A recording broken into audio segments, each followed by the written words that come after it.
F4. F4.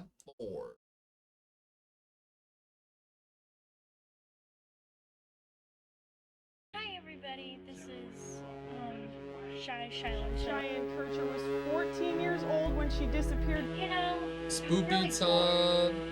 I wonder if I got anything to do. I know what I can Red do. legs. Love. Toes.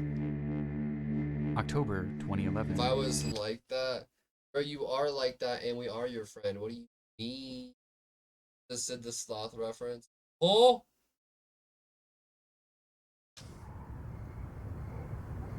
Flyers are placed around the small That's what town I'm of saying, East Dubuque, Mango. Illinois, asking residents for their help in finding a missing 14-year-old girl named Cheyenne Kircher. A well-known member of the community with a notoriously troubled home life, it was perhaps unsurprising when her family Dang, woke Cheyenne. to find the girl had vanished, leaving behind just a single note stating, "Mom and Dad, you haven't done nothing wrong, but by the time you get this letter, I will be gone. Don't worry about me, I will always love you. You won't find me because I don't want to be found. So at last I say goodbye. Damn. Love, Shy." The handwriting was her. No way she put a little face like that before she ran away from her. And most importantly, forensic analysts determined that it was not written under any sort of duress, leaving Cheyenne's case rather clean-cut. She was a runaway, and had left, at least partially, of her own volition. She said, "But why exactly did she leave, and where exactly had she gone? Questions that only grew more pressing as the days turned to weeks, and then months. And before the town knew it, Cheyenne Kircher had been missing for an entire year. And aside from one single note, left in the time period prior to her disappearance, Cheyenne had managed to leave essentially no trail behind. That is, in the physical world at least. Hi everybody, this is oh my god, a the YouTube new channel." profile of Shiloh Show. It's gonna be so crazy, chat. One day I'll be old and dead, and what if someone stumbles upon my second or either my YouTube channel and just sees all the videos? Or what's this guy? Fuck. Despite being described as a fairly socially awkward Runaway kid, Cheyenne had YouTuber. found comfort in the world of social media. She frequently posted to her Facebook page and her multiple YouTube channels, which even today sit practically unheard of, with her very first channel hosting just 4 subscribers. But by discovering these accounts, investigators, in turn, were able to catch a glimpse into what life was like for Cheyenne in the years and months leading to her disappearance, with this trail eventually guiding them to one video in particular. A video that exposed a grim secret within the case that stood before them. Whether they knew it or not, when they first found these YouTube channels, they had simultaneously stumbled across the smoking gun and Cheyenne Kircher's disappearance, Oh shit. and inadvertently, one of the darkest channels She looks like across Justin all Bieber. of YouTube. Dad, look around. I don't want you getting caught in the camera. Cheyenne was 14 when she disappeared in October 2011. Where this horrifying accident happened around 3:30. I came to a realization of something. I ran over there. I'm bleeding profusely here at the moment. Okay. The last vid, but younger. It's all a simulation. They're Before we just get too far into reusing this, I want to thank NPCs. today's sponsor, PDS for helping to make this content a PDS must knowledge easy to gauge your even seconds today. And No I'm free ready for brand action. deals.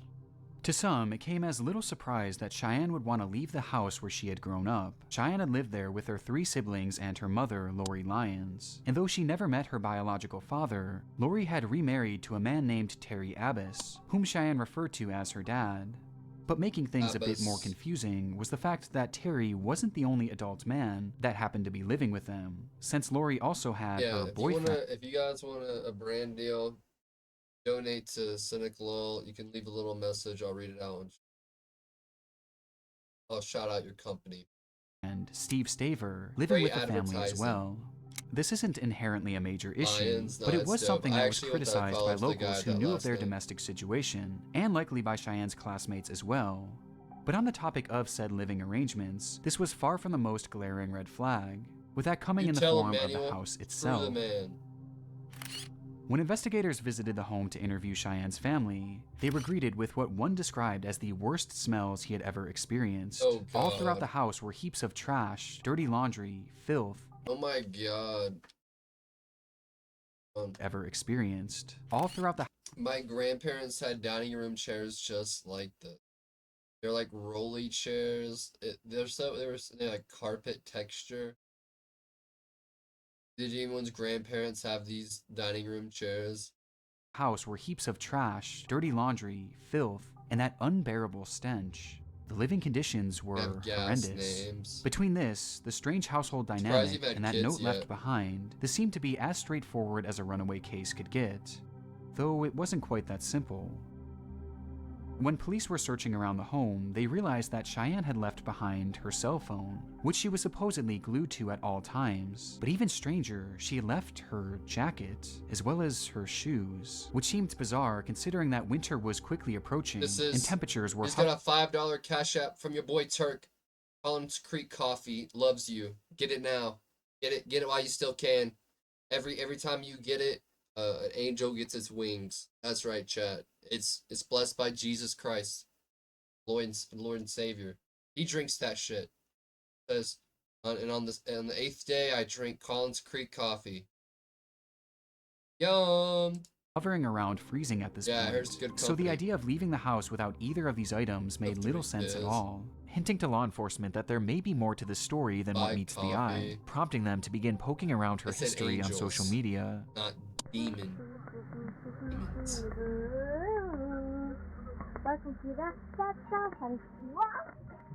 Bro, if this girl is alive, I would tell her to work on her audio. She needs to get a mic or something because she's covering her mic on the camera or something. Cause it's hard to hear her.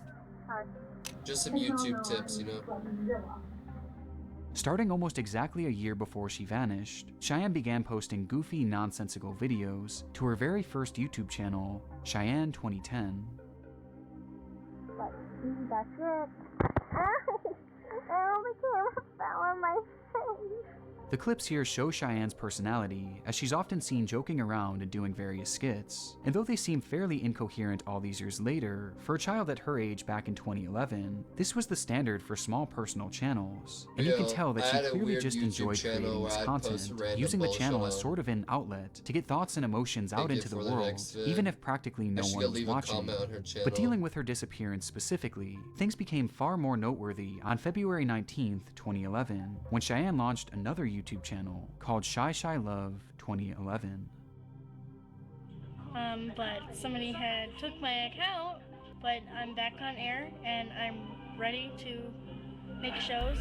The channel was essentially a continuation of her previous account, but eventually she would introduce a new style of content, one that featured her family members as stars of the show.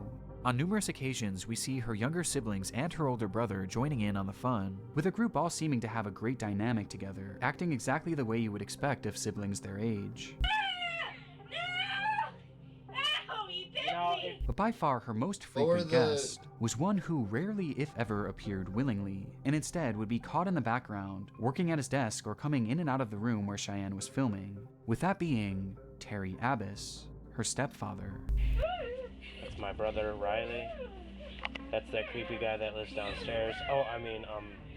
My stepdad, Terry. Due to the crowded living conditions of her home, Cheyenne never really had her own environment to film in, so she made do with Terry sitting in the background, even throwing some jokes his way as the two would frequently bicker about him being caught on the camera. She's upgrading. There's a lot of things changing over the news.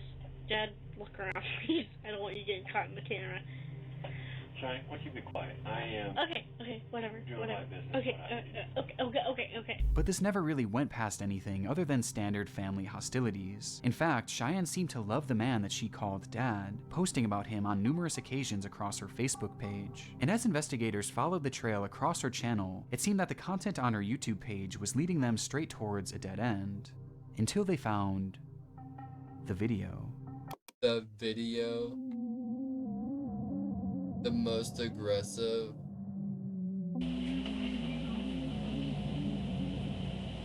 You know, I'm really bored. I wonder if I got anything to do. A livestream was posted to Cheyenne's channel that spanned just 3 minutes and 35 seconds, with a clip beginning exactly how you'd expect from Cheyenne, before her video is interrupted. I know what I can do.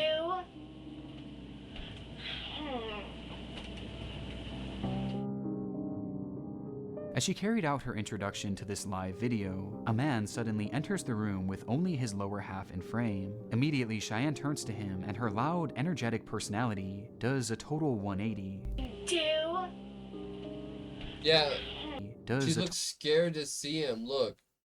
In frame. Immediately, Cheyenne turns to him, and her loud, look at her hands. She like shakes. Energetic personality does a total 180.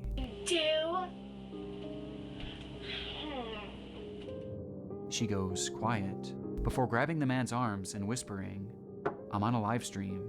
Be careful."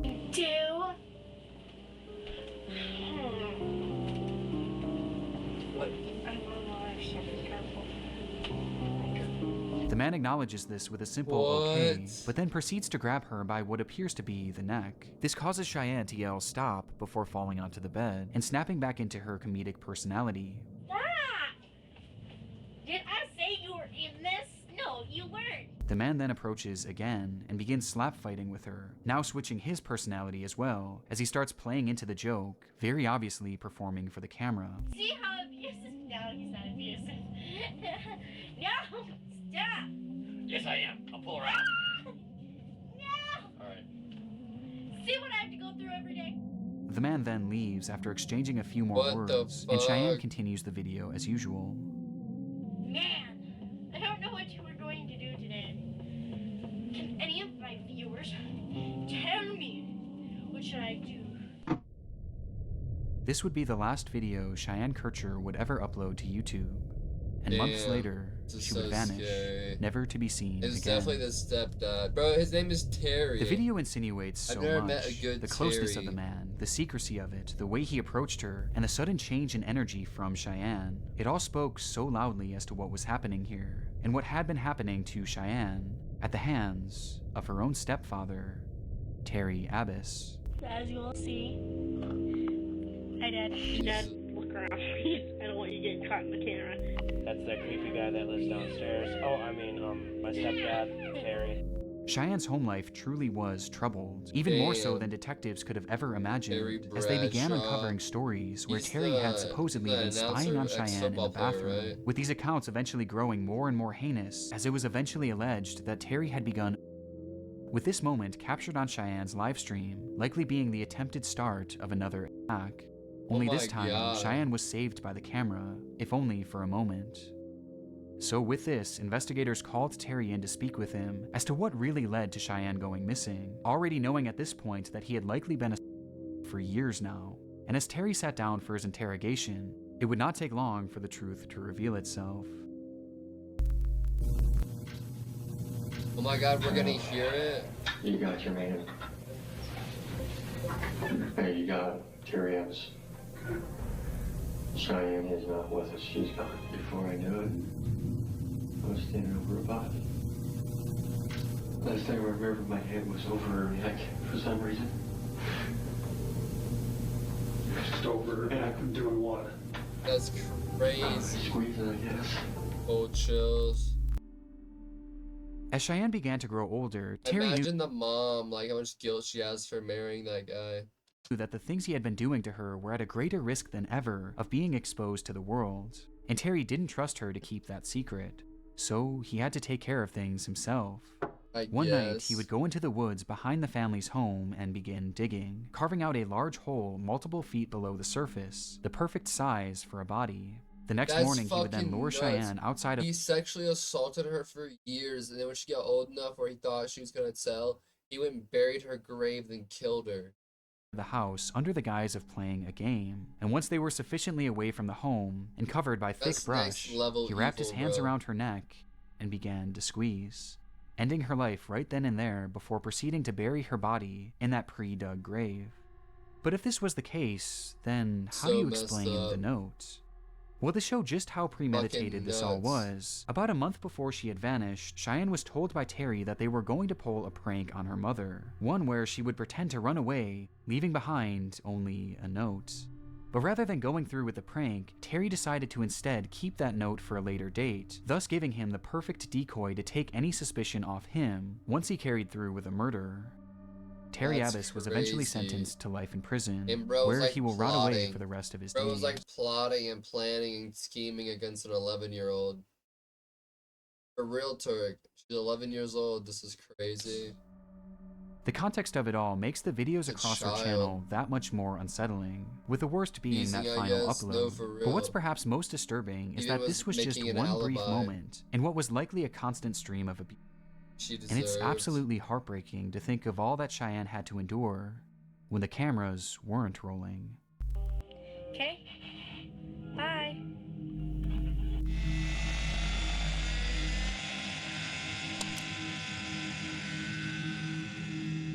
June 3rd, 2009. 15-year-old Roman Perozic Jr. fires up his remote-controlled helicopter at a small Brooklyn, New York park, while his friend stands by closely with a camera trained at the device. For many, RC flying is viewed as nothing more than a recreational activity. I used to always have like little helicopters like that as a kid I'd play with. But for Roman, this was more than just a hobby. It Bro, was his I life, hated those and his passion and commercials. practice gave I him the hated ability. those commercials because like those, what were they called? Something hogs or whatever, like the ones we all got as kids, never flew like they said they would. No, for real, Turk, they'll blow away. But yeah, they would always break, and they wouldn't. The air hogs, yeah, they would fly good for like 2 or 3 flights, but they would never fly like they did on the show, like nice, smooth, controlled. To perform tricks that it was literally just like out of control. You're just trying not to run it into anything. You're just like seeing how long you can drive it without crashing it. To an outside observer, seem utterly impossible. Several years? That's insane. Damn. Bro's flexing. What the fuck?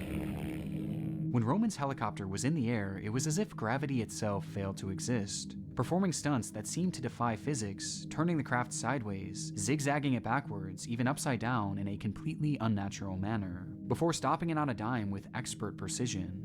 On YouTube, you can find traces of his work all over, with many videos being posted by various amazed observers, along with clips posted to his own 2 YouTube channels, with this initial upload being his first introduction to YouTube. Through his videos and various public showings, Roman was already becoming known as one of the most compelling pilots in the entire community. And despite his youth, this actually isn't as surprising as it may seem. Flying was in his blood. His father, Roman Perozic Sr., was a passionate RC pilot himself, even founding and leading a New York City-based club for fellow RC enthusiasts. Over the years, he would teach his son all there was to know about this unique sport, with the two often traveling and competing in various events across the country, and flying recreationally together nearly every single weekend, documenting many of these outings across the Roman Perozic Jr. channel. But while it's easy to appreciate the talent involved with flying in such a manner, there was an element at play with these tricks that is easy to overlook, especially by simply watching the videos. With that being, the element of danger. Unlike most RC helicopters that you would expect to see in stores that are mainly geared towards children, the device that Roman was flying is much, much bigger, with the craft measuring in at nearly 3 feet long, featuring blades of a similar size that were made entirely out of carbon fiber. These devices were large and, most importantly, powerful, as it's estimated that this specific craft Roman was using could reach speeds of up to 60 miles per hour, while the blades themselves spun at speeds of over 250 miles per hour, rotating 4,000 times in just a single minute. Wait, did he chop this craft was somebody not a up? toy, with pilots online likening it to a flying lawnmower. And with that context, it does make these videos a bit more nerve-wracking, as Roman can be seen flying dangerously close to himself and others on numerous occasions. But of all the various stunts he'd perform, there was one that was by far the most daring.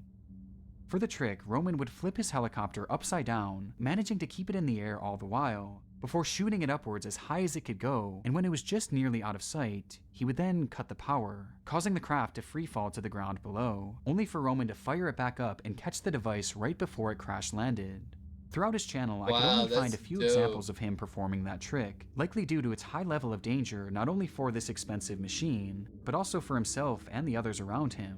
Though on the 6th of September 2003, Roman decided that it was time to give it another try. That day, Roman had been visiting the Calvert Vaux Park, his favorite flying spot in the entire city, where he would fire up his helicopter and begin his usual run of tricks.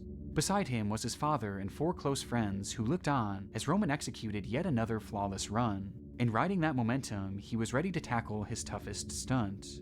Only there was a slight problem. According to one of the young men watching on, something strange began happening with the device. There was something wrong with the helicopter. I've seen many of Roman's videos. I was looking at the helicopter as it took off and I noticed strange oscillations. There was an imbalance somewhere there. Something was off slightly. Yeah, helicopters like just need one thing to go wrong with them crashing to the fucking ground. The most crash, like you're not, like helicopter crashes. I feel like are like the least likely to like survive out of any like airborne vehicle crash. Like probably more likely to survive like a plane or fucking hot air balloon before a helicopter. Whatever was happening with Roman's craft seemed minor, so much so that Roman himself didn't even notice it, or he didn't think that it would cause any issues, as he decided to perform the final trick anyway. And so he flipped the helicopter upside down, raised it up to the bright sky above him, and took his thumb off the controller. The helicopter then fell limp in the sky as it began its rapid plunge below, with Roman, his friends, and his father all watching on as it grew closer and closer to them. Before, he slammed his finger back on the control stick and fired up the rotors to catch the craft. Only he did so just a second too late. Well, Christine, we are at Calvertville Park, where this horrifying accident happened around 3:30 this afternoon. And it's where Roman Perozic and his friends came on a regular basis.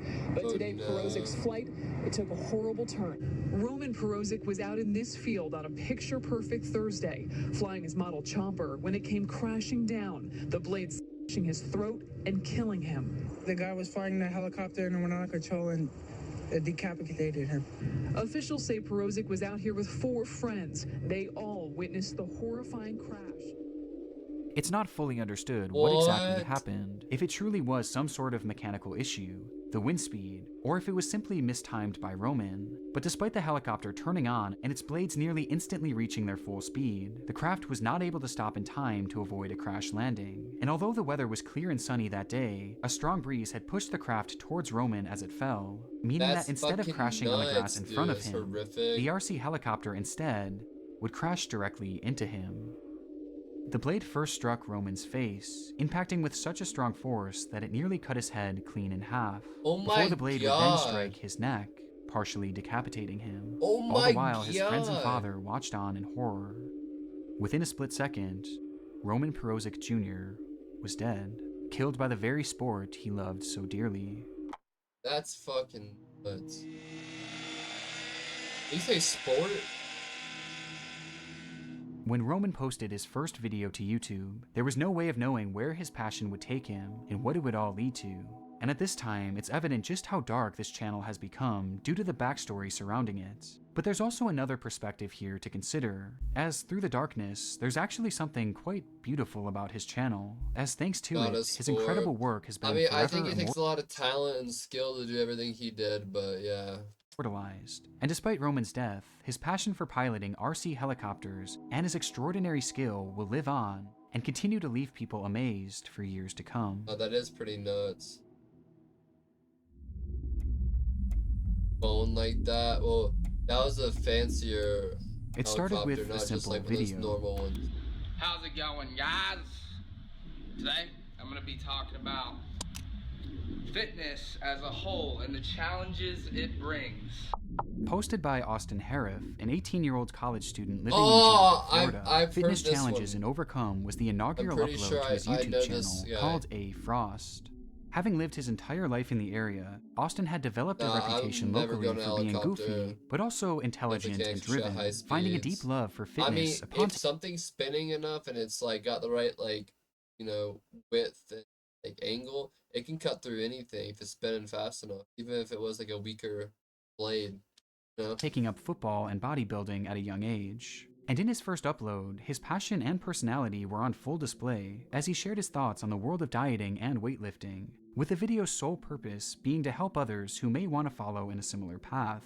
It's pretty tough, man. It's not easy, but nothing in life worth having is easy. Remember that, guys. You remember that? You remember that? I remember. You gotta promise me that you'll remember that. It seemed apparent that Austin aspired to develop a career online as a fitness coach, and despite this being his first crack at launching a YouTube channel, he does come across as being articulate and likable.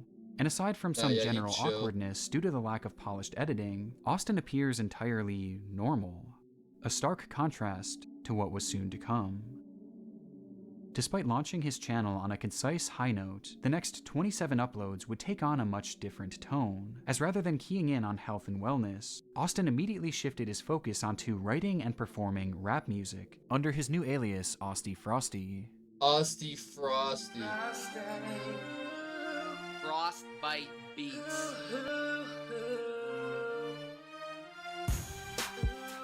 I roofie Bill Cosby. Cosby Show. Get him to show me his pt. This music is not for everyone, What to the point where it's almost indiscernible from cooking? irony. However, the persistence of his uploading hints that this went far past your standard joking, as there were moments in these songs where it genuinely felt like it was coming from a different person entirely. There's a hobo on the street corner, and he says, real talk, homeboy. Oi, oi, oi, oi, oi, oi, oi, oi. Someone who seemed somewhat disconnected. He was tweaking, cooking meth. No, for real. I'd pop my pussy to this. What the heck? We watching From reality, Turn as to hinted at Doodle further Bob. when he eventually returned to the camera's forefront.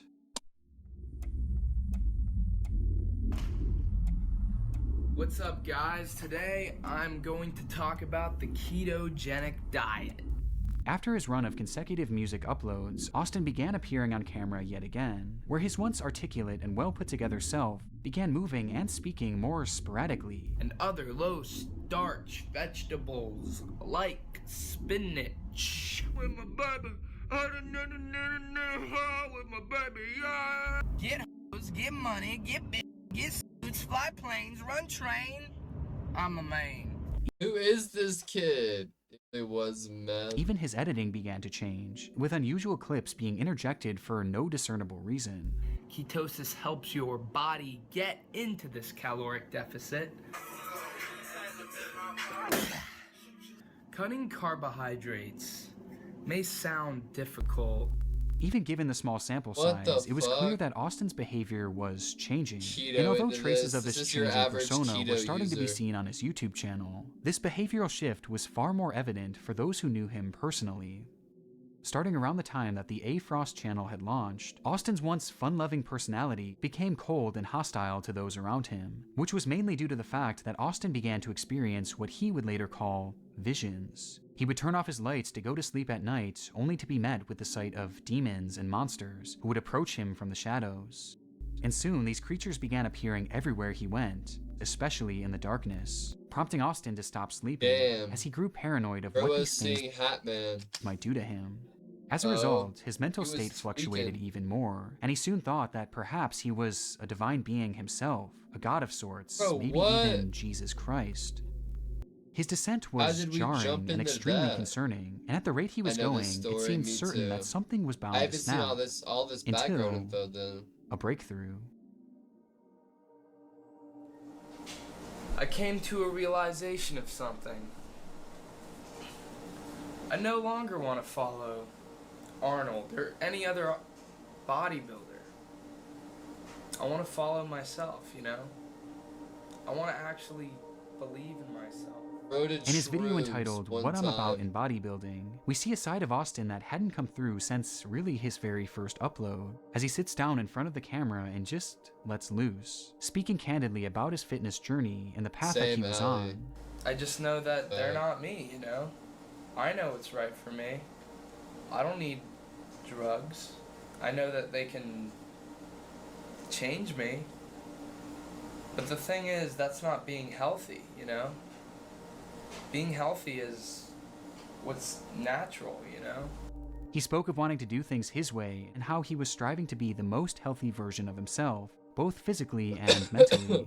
It's almost shocking how calm Austin seems here, just based on his prior uploads. But despite appearing like a positive sign on the surface that Austin was perhaps finally getting the help he needed, There was still an air of uncertainty to it all, and there was really no way to know at the time whether his demeanor in this video was a sign of better. He's got some boobs. Peace out. Peace. Or worse things to Got come. some titties. On the afternoon of August 15th, 2006, Austin had joined his father and his father's girlfriend out for a nice dinner, with the family taking their seats and waiting to place their orders. But Austin wanted no part of it. As he sat there silently, his mind stewing all the while, until he just couldn't take it anymore. For some reason, it was all just too much, and he stood up and left the establishment without saying more than a few words. Outside, he began to walk, then jog, and then run, sprinting in the direction of his mother's house who lived nearby. He barged into the then empty home and felt the overwhelming urge to chug the nearest liquid he saw, but it wasn't alcohol or anything close. No, it was vegetable oil, as he guzzled down nearly a full bottle of it before leaving the home and heading back towards the restaurant, this time confronting his father, yelling and even attempting to hit him for no apparent reason whatsoever. Once more, he just couldn't take it, and he fled the restaurant again, as his mind felt as if it was crumbling with each passing second, until he got outside and was met by the sight of something utterly horrific. It looked like some sort of creature standing there just staring at him. He screamed at the top of his lungs and began sprinting away into the dark night. He ran as fast as he could, desperately calling for help, desperately looking for help, until he saw a bright light in the distance. Salvation, he thought, as he sprinted towards it and then directly into the light.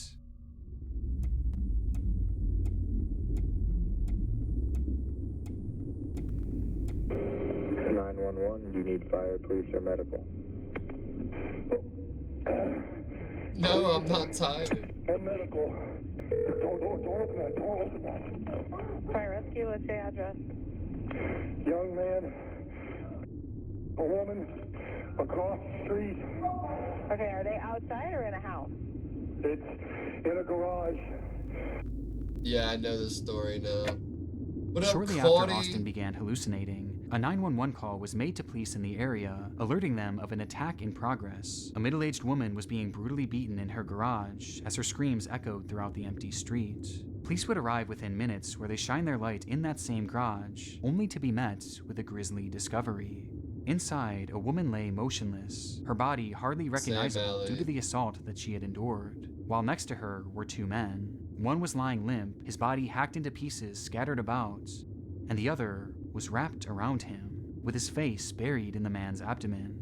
Officers approached, guns drawn, where they would finally catch a glimpse of the second man's face. It was Austin Harif, whose body was completely covered in blood, and his mouth filled entirely with flesh, spitting out chunks of the man's torso towards the officers before going back in for more, this time attacking his face. In that moment, Austin was quite literally eating this man, and eating him alive, as despite being cut into pieces and partially eaten, the man continued to scream, which made shooting Austin impossible without the risk of killing him too. The police yelled at him to stop, but nothing. They tased him, but nothing. They kicked him, they beat him, but still nothing. He just kept on eating. They even sent their canine in to subdue and attack him, but Austin somehow fought it off. In that moment, it was as if Austin were truly invincible. Bro, so literally, here's the crazy thing. I've heard about this story. I've told this story. There's video of this. This boy possessed. There's police body cam footage of this. And literally, he's like on top of this guy, right? And he's like eating this dude. And the police, with their steel-toed boots, are kicking them. Like he's not reacting. He's not even pretending like the police is there. Full force in the head, in the rib cage, all over. They're kicking him. And he's not even reacting. And you know, like, any human who gets kicked in the ribs full force by a grown man in steel-toed boots, like, you're gonna react. You're gonna be like, oh, like, fuck, or like this. No reaction. They tase him, no reaction. He's in a completely different state. He's not even feeling pain. The dog comes and it bites his arm and pulls it, like, off the guy. So, like, he's on top of the guy, and the dog's biting his arm, and he rips his arm out of the dog's mouth and, like, elbows the dog. Dog bites it again,